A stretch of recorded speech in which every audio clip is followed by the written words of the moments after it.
Je m'appelle Loni et je vais contrôler ce système. Peut-être falloir que je fasse attention à mes pare-feux. Coucou, c'est Tatanexua et aujourd'hui on va voyager dans l'espace, la géode. Restez bien connectés avec l'ouvrage Moteur de raison écrit par Léo Perret en auto-édition. Je vais vous lire le résumé. La colonie extrasolaire de la géode se prépare depuis 30 ans à l'arrivée d'une menace inconnue. Dans ce contexte tendu, Landro réalise son rêve de vivre dans l'espace et rejoint la flotte de défense. Mais étant le seul parmi ses camarades à avoir grandi sur une planète, il peine à s'intégrer dans son nouvel environnement. Sa vie change lorsque les recrues reçoivent un implant au cerveau pour les assister sur le terrain. À peine Landro reçoit-il le sien que l'IA qui gère la colonie lui apparaît en personne. Ouh.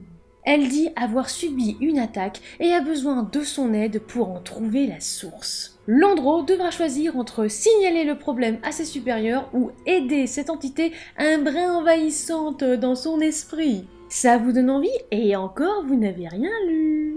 Direction le 24e siècle, attachez vos ceintures. C'est parti! J'ai donc demandé la genèse à l'auteur, il était une fois. Après un mois de travail difficile, Léo Perret se retrouve en manque d'activité créative. À court d'excuses pour ne pas écrire un roman, il se lance dans l'écriture de Moteur de raison. Son objectif, montrer que la science-fiction peut être cohérente sur le plan scientifique tout en offrant une histoire captivante et des personnages attachants pour les lecteurs. Le thème principal du roman est notre relation avec l'intelligence artificielle et comment cette relation pourra évoluer dans les prochaines décennies tandis qu'un nouveau chapitre s'ouvre dans l'histoire de l'information. Le titre, Moteur de raison, évoque une évolution des moteurs de recherche que nous utilisons au quotidien. Et c'est plutôt bien trouvé. Il rédige un premier jet entre février et juillet 2020. Pour booster sa motivation, il envoie chaque semaine 2 chapitres à son grand-père aux Pays-Bas, ce qui lui permet de garder un contact avec lui malgré les restrictions de voyage dues à la pandémie. Durant cette phase, il garde le projet secret pour la plupart de ses proches tant qu'il n'est pas à 100% sûr que le roman verra le jour. Entre août 2020 et février 2021, il se consacre aux phases de réécriture, bêta-lecture et correction professionnelle. Ayant longuement hésité à contacter des maisons d'édition classiques, il opte finalement pour l'auto-édition, séduit par son côté entrepreneurial où l'auteur doit concevoir et vendre son œuvre de A à Z. De plus, les délais d'attente des maisons d'édition représentent un temps considérable, tant qu'il préfère mettre à profit pour travailler lui-même sur la réalisation du roman. Couverture, correction et communication. Il prépare donc sa publication en auto-édition en cherchant conseil sur les réseaux sociaux et sur internet, notamment avec la chaîne de Tatanexua. Je suis la deuxième Loni. Pourquoi vous êtes-vous déconnecté? Je suis pourtant là pour vous aider. Val, est-ce que tu peux t'occuper des gêneurs, s'il te plaît? Une histoire soignée, une volonté d'écrire de la SF cohérente, captivante et au-delà des clichés, et ouais, c'est parti! Et dès à présent, ma chronique! Ce sera la note de 4,5 sur 5 pour cet ouvrage de 566 pages. Alors je l'ai lu en PDF, mais je crois qu'il fait à peu près 530 pages en broché. Attaquons-nous à la couverture. J'aime bien cette couverture déjà parce qu'elle change un petit peu de ce que j'ai eu l'habitude de voir en SF, même si ça conserve certains codes. Combinaison, espace, vaisseau en arrière-plan, on identifie tout de suite de quoi on va parler. Il y a un assez bon raccord d'ailleurs avec le texte et le titre qui aura même le droit à un chapitre consacré au moteur de raison. Cet ouvrage est un OS, donc un one-shoot, ce n'est pas une saga, mais on m'a un petit peu confié qu'il pourrait y avoir d'autres projets dans cet univers. Et surtout vu la fin des chutes, je ne dirai rien. Plongeons ensemble dans la géode. Donc déjà, il y a une carte de la géode, la voici. Premier bon point pour éviter de se perdre. C'est un élément que j'apprécie beaucoup, surtout dans les ouvrages de SFFF. Encore plus quand on parle de voyage, d'espace, même si là il y a une certaine cohérence avec la vitesse de la lumière par exemple, mais je n'en dis pas plus. C'est vrai qu'après tout, la vitesse de la lumière, il y a une limite un petit peu physique. Vous vous rendez compte de ce que l'on serait si on pouvait voyager à la vitesse de la lumière? On débute par une scène qui aura son importance après. Je n'ai pas envie de vous spoiler, mais sachez retenir certains détails. On alterne ensuite avec Landro, le protagoniste, que l'on suivra sur un fil, puis récupérera avec quelqu'un d'autre. Le front, la menace inconnue? Vous pensez qu'il n'y a que ça? Vous n'êtes pas au bout de vos surprises. Car après tout, la menace ne serait pas Loni, l'IA elle-même? Laquelle? Serait-ce possible qu'il y ait plusieurs Loni?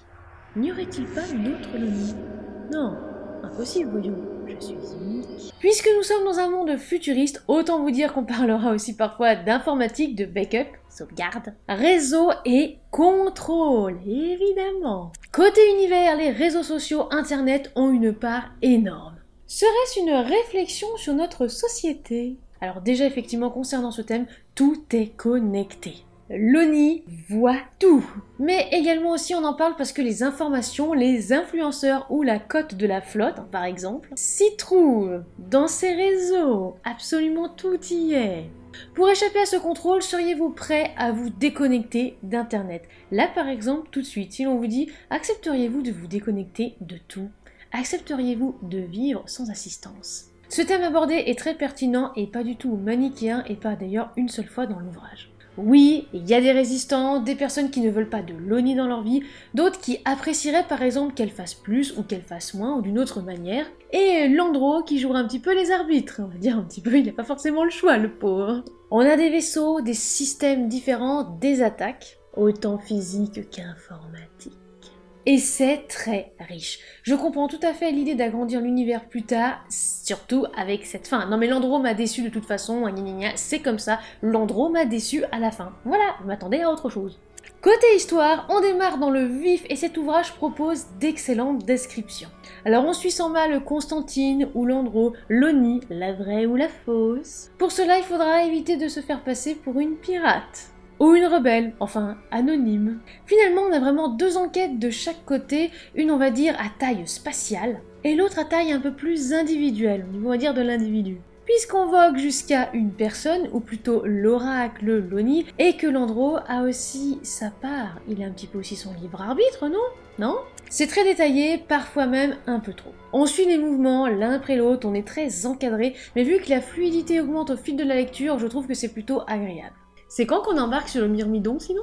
Je rajouterais que un peu partout, c'est très étroit, mieux vaut être mince, hein, sinon vous n'allez pas vraiment vous en sortir. Ou en tout cas, bonne forme physique. Côté personnages, à part ceux et celles que j'ai cités, il faudrait quand même pas oublier Rook ou Elia, même si principalement donc on va suivre Landro, l'ONI et plus tard Constantine et puis Val, hein, parce que non mais la commandante quoi! Je kiffe Val, voilà, c'est dit. C'est un peu dommage que le côté on va dire relationnel évolue un peu moins que les personnages eux-mêmes. Dans le sens où Constantine entre le début et la fin, et même Val finalement sur ce qu'elle pense de Landro, d'accord, ok, mais toutefois entre eux, à part avec X et P, j'en attendais un peu plus, il m'en aurait vraiment fallu plus. Après, puisque rien n'est fermé pour des spin-offs ou des suites, hein, et puis bon, le front... il flotte. On verra ça. J'ai apprécié l'univers, les descriptions et les personnages, même si j'ai une certaine préférence forcément pour Val et Landro. Question intelligence artificielle, je prendrais bien le thé avec elle.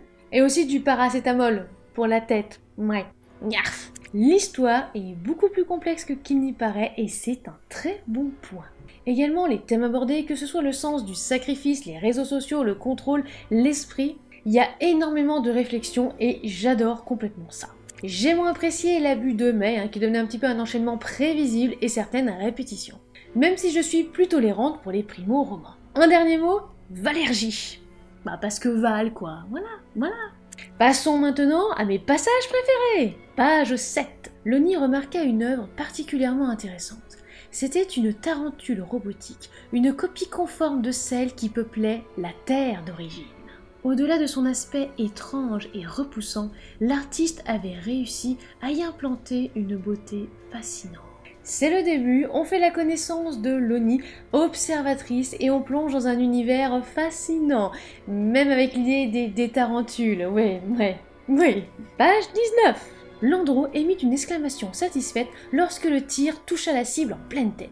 La veille encore, il avait échoué à atteindre un tel degré de précision. C'était un signe qu'il s'habituait à l'espace. Alors j'ai fait exprès de sélectionner un passage au chapitre 2 pour changer un petit peu de l'ONI, puisque l'ONI c'est chapitre 1, là chapitre 2 on entame avec Landro. Et il faut bien justement faire sa connaissance, sachant que j'aimerais bien être à sa place aussi.